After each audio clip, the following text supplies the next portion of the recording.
وہ دیکھنے میں شریف گھر کی بیٹی لگ رہی تھی۔ میرے قریب ہو کر بولی، چلو گے صاحب؟ میں نے پوچھا کتنے پیسے لوگی؟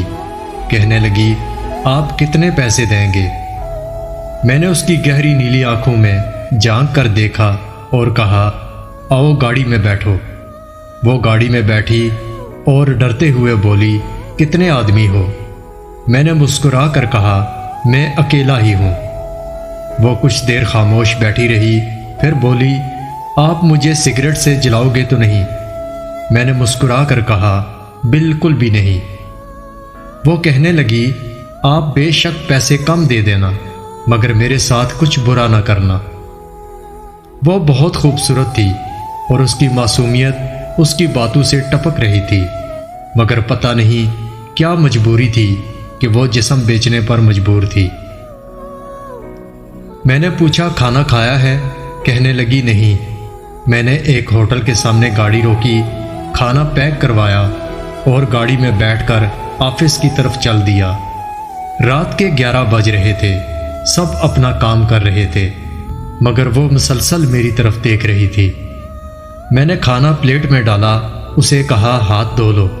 وہ کہنے لگی، مجھے نہیں کھانا۔ میں نے پیار سے کہا، ڈرو نہیں، تمہیں کچھ نہیں ہوگا۔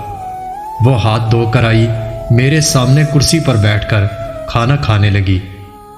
جب کھانا کھا لیا تو جو کھانا بچ گیا، کہنے لگی، میں یہ گھر لے جا سکتی ہوں؟ میں نے مسکرا کر کہا، بالکل بھی نہیں۔ وہ چپ ہو گئی۔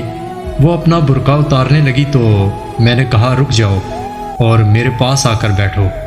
وہ حیران تھی، پھر بولی، آپ جلدی سے اپنا کام کریں اور مجھے واپس چھوڑ کر آئیں۔ میں نے سنجیدہ ہو کر کہا، میں تم سے یہ نہیں پوچھوں گا کہ تم کیوں جسم بیچتی ہو، میں تم سے بس اتنا پوچھتا ہوں کہ کیا تم یہ سب چھوڑ سکتی ہو؟ وہ میرے چہرے کی طرف دیکھنے لگی اور بولی، آپ مجھے پاگل لگ رہے ہیں۔ میں نے اس کی آنکھوں میں دیکھا اور کہا، ہاں میں پاگل ہی ہوں۔ وہ کہنے لگی، اگر کچھ کرنا نہیں تو مجھے واپس چھوڑ کر آؤ۔ میں نے اس کے سر پر ہاتھ رکھا، پھر 20,000 نکال کر اس کے ہاتھ پر رکھے۔ وہ کہنے لگی، آپ کیوں دے رہے ہیں؟ میں نہیں لیتی پیسے۔ میں نے اس کے چہرے پر ایک تھکن محسوس کی تھی۔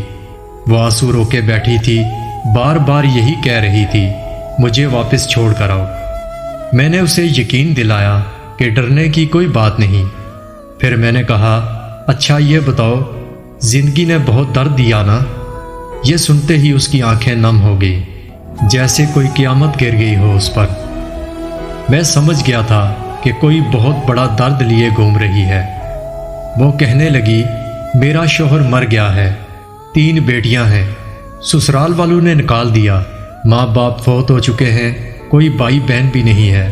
ماموں کے گھر گئی، ماموں کے بیٹے نے غلط نظروں سے دیکھنا شروع کر دیا۔ مامی کو بتایا تو انہوں نے دھکے دے کر گھر سے نکال دیا۔ دور کے ایک رشتہ دار نے ایک بوڑھے آدمی سے میری شادی کر دی، اس کے بھی بچے تھے۔ اس کے بچوں نے مجھے بہت ذلیل کیا، پھر وہ شوہر بھی فوت ہو گیا۔ میں بیٹیوں کو لیے در بدر بھٹکنے لگی، نہ چھت تھی نہ روٹی تھی، بھوک کی وجہ سے سڑک پر کھڑی تھی۔ ایک صاحب آئے، کہنے لگے، 1 گھنٹے کا 5,000 دوں گا۔ نہ چاہتے ہوئے بھی ماں کی ممتا حالات کی ستائی ہوئی کیا کرتی، آخر چل دی۔ اب ہر روز جسم بیچتی ہوں، کرائے کا گھر لیا ہے، بیٹیوں کو اکیلا چھوڑ کر آتی ہوں۔ کیا کروں، بہت سوچا خودکشی کر لوں، لیکن بیٹیوں کو دیکھ کر ہمت نہیں ہوتی۔ وہ روئے جا رہی تھی، میں زمانے کی بے حسی محسوس کر رہا تھا۔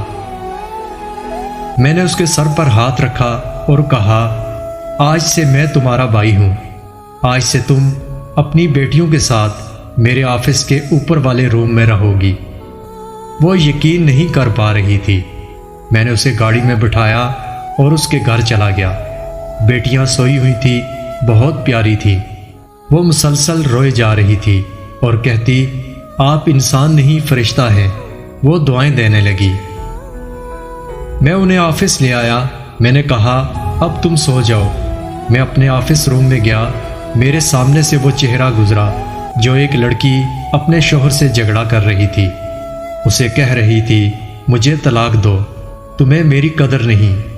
وہ اپنا گھر جلا رہی تھی۔ اپنی بیوقوفی کی وجہ سے اسے کیا پتا زمانے کی تلخیاں کیا ہوتی ہیں۔ طلاق لینا آسان ہے، اس کے بعد جینا موت ہے۔